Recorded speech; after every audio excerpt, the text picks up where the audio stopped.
Olá,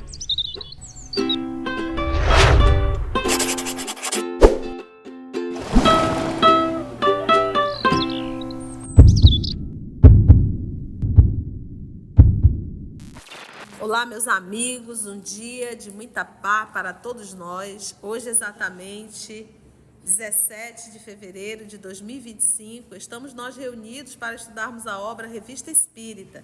Nós estamos no ano de 1861. Qual mês, Anamita? Mês de março. Estamos no mês de março. Então, vocês já ouviram a voz das meninas e são elas que irão conduzir esse nosso estudo. Já pedindo ao nosso Pai Criador, aos nossos amigos espirituais, que primeiro a permissão para estudarmos a obra e a inspiração, Senhor, para que possamos tirar as lições, porque não é um mero acaso estarmos aqui e não é um mero acaso a publicação dessas obras. Tem um propósito e sabemos que o propósito, Senhor, é sempre nos tornarmos pessoas melhores, a moralização da humanidade. Que a Tua paz nos envolva e nós pedimos permissão para iniciarmos mais um estudo. Que assim seja. E hoje nós vamos iniciar Conversas Familiares de Além Túmulo, de março de 1861, como disse a tia. Senhora Bertrand Haute-Saône, que é um departamento da região nordeste da França. Então a gente já vai verificar aqui nessas conversas que as cartas vêm de 2 lugares diferentes, já vem de Sens, vem de Haute-Saône, são várias cidades que mandam correspondência para Paris informando dos acontecimentos. Então a senhora Bertrand, falecida em 7 de fevereiro de 1861, foi evocada na Sociedade Espírita de Paris a 15 do mesmo mês, então 8 dias depois do seu falecimento, ela já foi evocada. Nota: a senhora Bertrand havia feito um estudo sério do Espiritismo, cuja doutrina professava, compreendendo todo o seu alcance filosófico. Então, ela era espírita, estudiosa. Evocação: eis-me aqui. Tendo vossa correspondência nos levado a apreciar-vos, e conhecendo vossa simpatia pela sociedade, pensamos que não vos seria desagradável chamar-vos tão cedo. Vedes que estou aqui. Ou seja, não foi desagradável para ela não estava em situação penosa. Terceiro, outro motivo me impele pessoalmente a fazê-lo. Tenciono escrever à senhorita sua filha a propósito do acontecimento que acaba de atingi-la, e estou certo de que se sentirá feliz ao saber do resultado de nossa conversa. Certamente, ela o espera, pois eu lhe havia prometido me revelar tão logo me evocassem. Ela era espírita e já tinha conversado com a filha, né? Eu vou, se me chamarem, eu venho dar notícias. Então já estava esse combinadinho entre elas. Não quero combinar isso com ninguém, tá? Esclarecida como era sobre o Espiritismo e penetrada dos princípios desta doutrina, vossas respostas ser-nos-ão duplamente instrutivas. Inicialmente, quereis dizer-nos se demorastes muito a vos reconhecer e se já recobrastes a plenitude das vossas faculdades? E ele pergunta isso porque ela acabou de desencarnar, né? Há 8 dias eu desencarnei. Aí ela responde, né? A plenitude de minhas antigas faculdades, sim. A plenitude de minhas novas faculdades, não. As faculdades de espírito, né? Isso. E essa plenitude, Carmen, tipo assim, ela já sabe levitar, ela já sabe para um lado e para o outro, ela tem acesso ao passado dela, ela tem uma consciência. Tudo, Não tem essa faculdade ainda não. Ela está só na personalidade ainda da última encarnação. Eu lembro dessa vida. É costume perguntar aos vivos como passam, mas aos espíritos perguntamos se são felizes. É com profundo sentimento de simpatia que vos fazemos esta última pergunta. Obrigada, meus amigos. Ainda não sou feliz no sentido espiritualista do termo, mas sou feliz pela renovação do meu ser, deslumbrado e em êxtase, pela visão das coisas que nos são reveladas, mas que ainda compreendemos imperfeitamente, por melhor médium ou espírita que sejamos.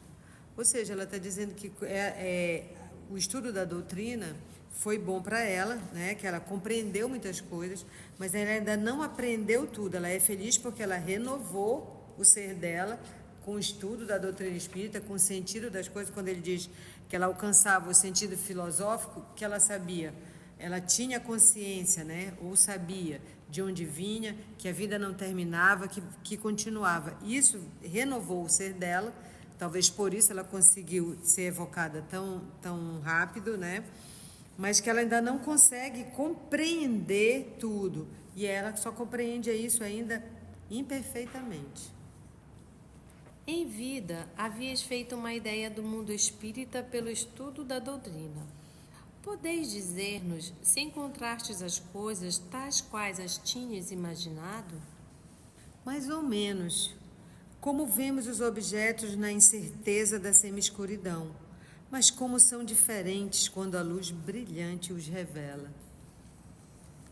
Assim, o quadro que nos é feito da vida espírita nada tem de exagerado, nada de ilusório. Ele é amesquinhado pelo vosso espírito, que não pode compreender as coisas divinas senão suavizadas e veladas. Agimos convosco como fazeis com as crianças, as quais apenas mostrais uma parte das coisas predispostas para o seu entendimento. E a gente tem ideia disso porque a codificação, ele dá os termos, como é o mundo espiritual, descreve tudinho, mas o aprofundamento dessa noção e como realmente é o mundo espiritual, a gente vai ver nas obras do André Luiz, que aí a gente vai ter uma noção verdadeira, porque o resto é como ela diz, a gente só imaginava. E às vezes, até quando a gente lê uma obra, a gente imagina, e ela diz, é como uma semi-escuridão. Mas quando a gente está lá, ela diz, é uma luz que se revela. Não é completamente, é diferente do que a gente imagina. E mesmo nas obras de André Luiz, eu acredito que quando estivermos lá, vai ser muito mais intenso do que o que ele descreve, né? Então é isso que ela está falando. Ensina como a crianças. E nem tudo o André tem permissão para contar. Né? É o ensino a crianças, só o que dá para entender. E numa leitura, tal como as pessoas que estão ouvindo o vídeo, o áudio aqui, não tem a noção do que está acontecendo aqui, o clima, o ambiente, né? Então, tudo é diferente, né? Como ela disse, é uma pálida, estamos na semi-escuridão aqui. Testemunhastes um instante da morte do vosso corpo? Esgotado por longos sofrimentos, meu corpo não teve de passar por uma grande luta. Minha alma desprendeu-se dele como o fruto maduro que cai da árvore. O aniquilamento completo do meu ser impediu-me de sentir a derradeira angústia da agonia. Então, a bênção da doença foi esse desapego, vamos dizer assim, do próprio corpo material. Então, quando chegou a hora, ela já estava desprendida desse corpo que já estava maduro. E quando ela fala, Carmen, porque o fato de você estar doente, isso não certifica que você vai sair do corpo legal. Não, você pode estar doente, definhando e vai sofrer ainda a desencarnação por conta do apego. Obviamente que ainda assim é muito melhor, porque normalmente, por mais que a pessoa... o leito de morte faz com que a pessoa vá se desligando, vai entendendo o quão pueril é o que ela valorizava. Então a pessoa vai realmente fazendo esse movimento. Mas há casos que não. Há casos que não, a pessoa fica revoltada, fica ali agarrada e começa a se preocupar, principalmente se envolve dinheiro, se envolve poder. A pessoa quer ficar ali, a pessoa quer tomar conta, a pessoa quer... É muito complicado. Mas no caso dela, ela disse que houve o aniquilamento do ser. Então é aquele processo da desencarnação que o espírito apaga total. Não acompanha nada do desenlace. Não vê velório, não vê nada. Ela disse o aniquilamento do meu ser. Então, quando ela despertou no mundo espiritual, tudo já tinha acontecido. Né? Com certeza, merecimento dela. A gente já pega o irmão Jacó. O irmão Jacó não, ele acompanhou todo o processo. Ele saiu do corpo, ele viu o corpo, se despediu do corpo. Ele acompanhou até o trajeto da casa até o cemitério, né?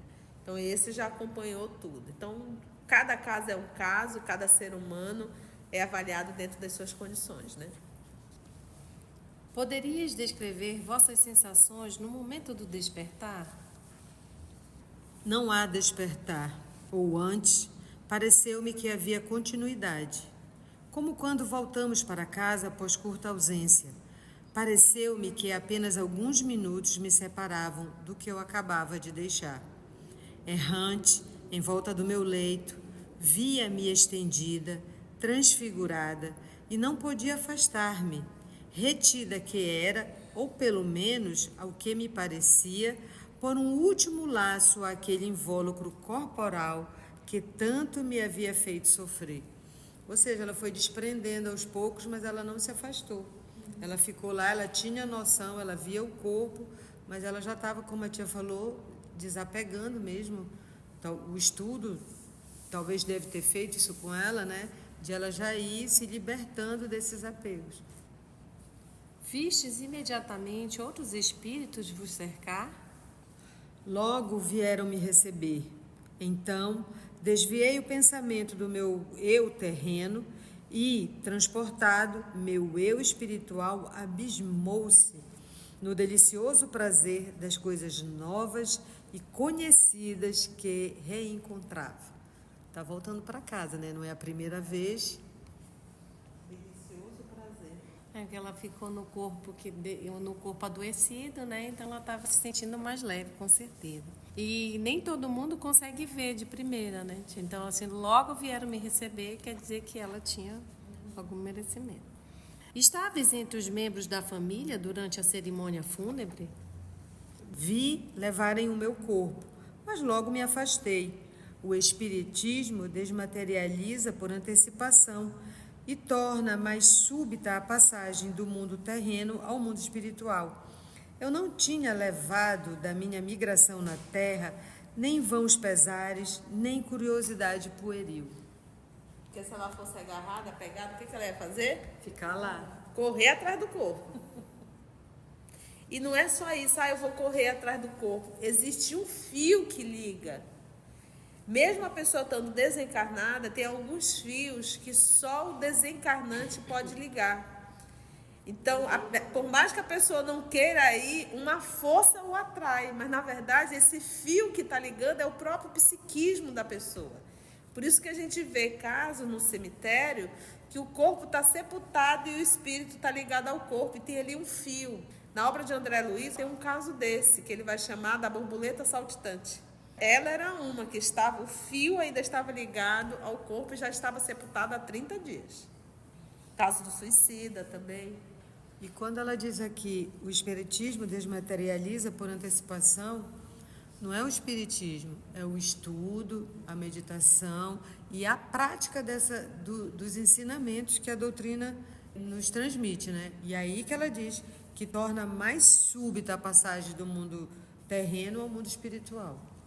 Mas quando ela diz, por exemplo, a gente diz assim, o espiritismo fez uma mudança em mim.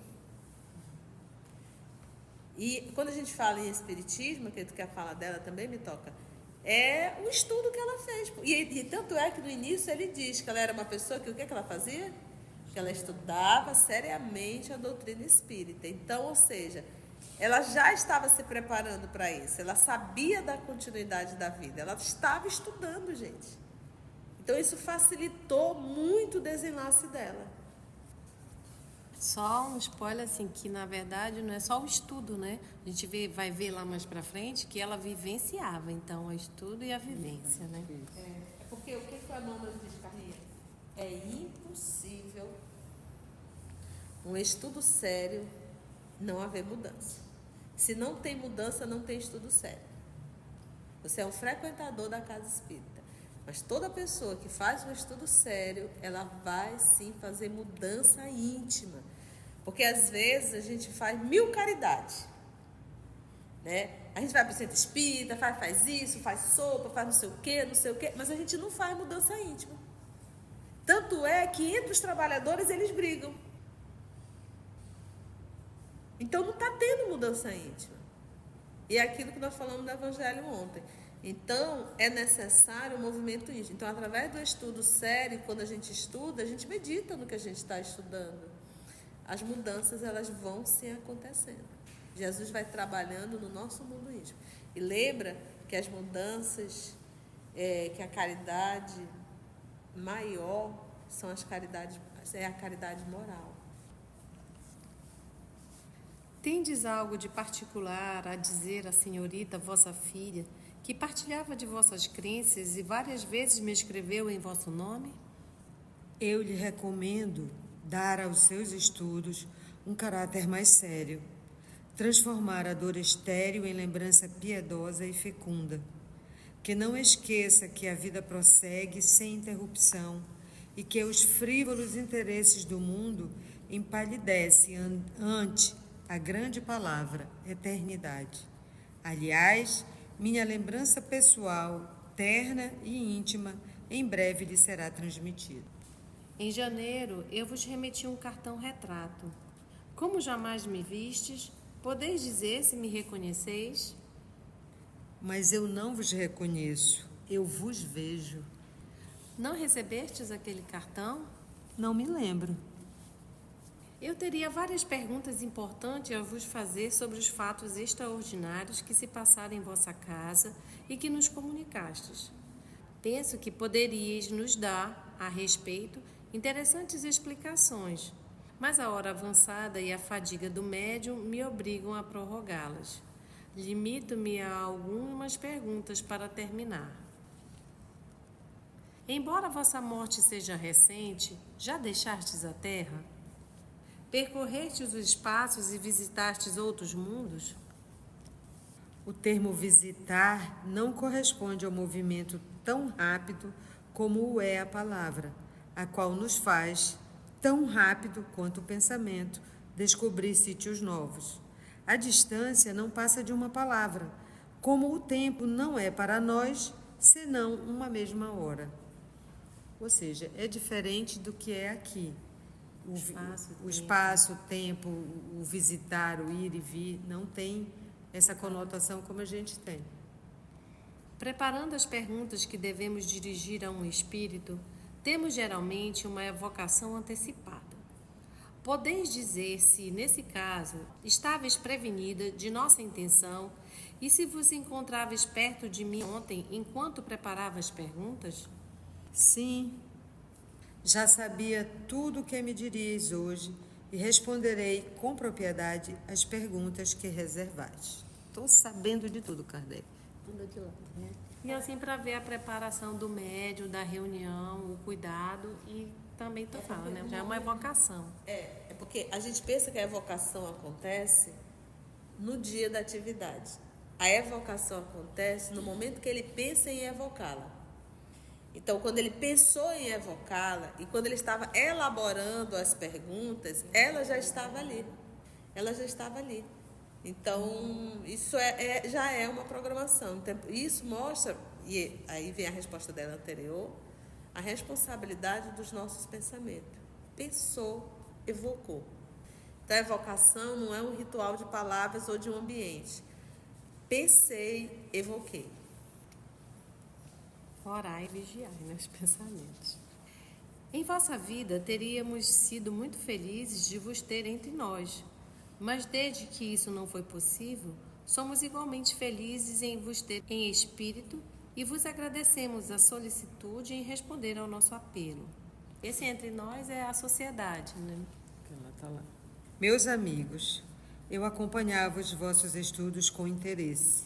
Agora, porém, que posso habitar entre vós como espírito, aconselho a vos ligardes mais ao espírito do que à letra. Adeus. Eu achei tão interessante, Carminha e demais irmãos, essa resposta dele. Primeiro que ele mandou um cartão retrato. Né? Porque, gente, não tinha Facebook. Né? Não tinha, então, ele querer ser conhecido. Olha, essa sou eu sou Kardec, né? Porque nos livros não ia a foto do Kardec. Hoje veio, né? Mas na época não tinha. E ele tem esse cuidado. E aí ele pergunta, você reconhece que eu sou eu? Tipo assim, você está me vendo? Sou eu que sou Kardec. Você me reconheceu? Mas eu não te reconheço, porque eu nunca te vi antes, eu tô te vendo agora, né? Né? Mas será que é esse? Eu estou te vendo agora? É isso que eu fiquei pensando. Mas a Vicente. gente vai ver lá na frente que talvez sim, calma. também não. Calma. Vai ter explicação. Pois é, né? Por isso, mas eu não vos reconheço, eu vos vejo, né? Porque reconhecer, assim, esse aqui é o Kardec, né? A foto que ele me mandou, não. Ela já olha e já vê. Então, o que é isso? A Hermínia sabe para mim não dar spoiler, porque tem lá na frente, né? Então, essa foi a evocação dela, 8 dias depois. E agora a gente vai ver uma cartinha da filha. A carta seguinte nos foi dirigida a propósito desta evocação. Então, ela evocou, com certeza, ele informou para a filha, olha, ela foi evocada, manda Ele essas disse que ia notícias, mandar. né? Aí ele manda e ela responde. Senhor. E aí é belíssima a escrita da filha. É com um sentimento de profundo reconhecimento que venho agradecer-vos, no meu e em nome de meu Pai, por vos terdes antecipado ao nosso desejo de receber, por vosso intermédio, as notícias daquela que choramos. As numerosas provações morais e físicas que minha querida e boa mãe teve de sofrer durante sua existência, sua paciência em suportá-las, seu devotamento, sua completa abnegação, faziam-me esperar que estivesse feliz. Mas a certeza que nos acabais de dar, Senhor, é um grande consolo para nós que a amávamos tanto e queremos a sua felicidade antes da nossa. Minha mãe era a alma da casa, Senhor. Não preciso dizer o vazio que sua ausência deixou. Sofremos por não mais a ver, mais do que poderia exprimir, e, no entanto, experimentamos certa quietude por não vê-la mais nas dores atrozes que padecia. Minha pobre mãe era uma Marte. Deve ter uma bela recompensa pela paciência e doçura com que suportou todas as suas angústias. Sua vida não passou de uma longa tortura de espírito e de corpo. Seus elevados sentimentos, sua fé em outra existência a sustentaram. Tinha como que um pressentimento e uma lembrança velada do mundo dos espíritos. Muitas vezes eu a surpreendia olhando com piedade as coisas do nosso planeta. Então me dizia: nada aqui embaixo pode bastar-me, tenho a nostalgia de outro mundo. Nas respostas que vos deu minha cara e adorada mãe, Senhor, reconhecemos perfeitamente a sua maneira de pensar e de se exprimir. Ela gostava de se servir de imagens. Somente estou admirada de que não se tivesse lembrado do vosso cartão-retrato, que lhe tinha proporcionado tão grande e vivo prazer. Eu vos deveria ter agradecido de sua parte. Porém, minhas numerosas ocupações durante os últimos tempos da moléstia de minha venerada mãe não me permitiram fazê-lo. Creio que mais tarde ela se lembrará melhor. No momento está inebriada dos esplendores de sua nova vida. A existência que acaba de concluir não lhe parece senão como um sonho penoso, já bem longe dela. Esperamos, pois, meu pai e eu, que ela nos venha dizer algumas palavras de afeição de que temos muita necessidade. Seria indiscrição, Senhor, pedi que nos comunicasses quando minha boa mãe vos falar de nós? Fizeste tanto bem vindo falar dela, vindo dizer de sua parte que não sofre mais. Obrigada ainda, Senhor. Rogo a Deus, de alma e coração, que vos recompense. Deixando-me, minha mãe querida me priva da melhor das mães, da mais terna das amigas. Preciso da certeza de sabê-la feliz e de minha crença no Espiritismo para dar-me um pouco de força. Deus me sustentou. Minha coragem foi maior do que eu esperava. Aceitai meus agradecimentos, etc, etc. Então, essa foi a carta da filha, muito querida, e agradecendo ao Kardec as notícias que recebeu da mãe e dizendo que ela entregou, sim, a carta, que ela viu o cartão-retrato do Kardec. E aí, tia? E aí que corresponde também quando a mãe diz para ela, né? Para ela dar aos seus estudos um caráter mais sério, transformar a dor estéril em lembrança piedosa E para ela não esquecer que a vida prossegue, então as instruções batiam com a saudade e o lamento dela, da filha. Observação. E aí aqui vai Kardec. Que os incrédulos riam do espiritismo quando quiserem. Que seus adversários mais ou menos interessados o exponham ao ridículo.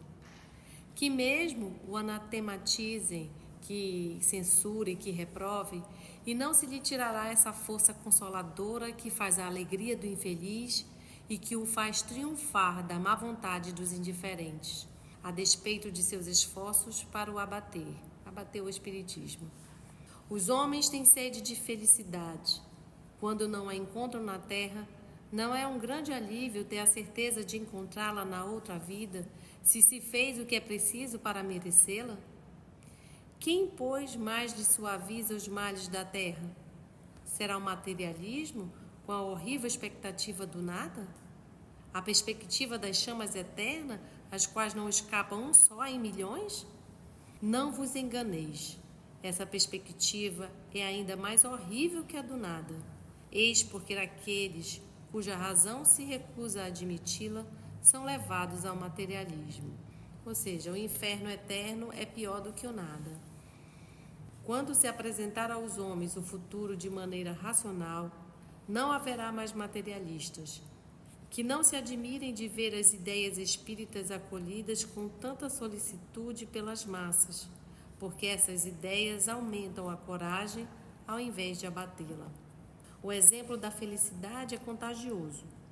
Quando todos os homens virem em torno de si pessoas felizes em razão do espiritismo, lançar-se-ão nos seus braços como numa tábua de salvação, porque preferirão sempre uma doutrina que sorri e fala a razão àquelas que apavoram. O exemplo que acabamos de citar não é o único do gênero. Eles se nos oferecem aos milhares, e a maior alegria que Deus nos reservou aqui na terra é a de testemunharmos os benefícios e os progressos de uma crença que nossos esforços tendem a espalhar.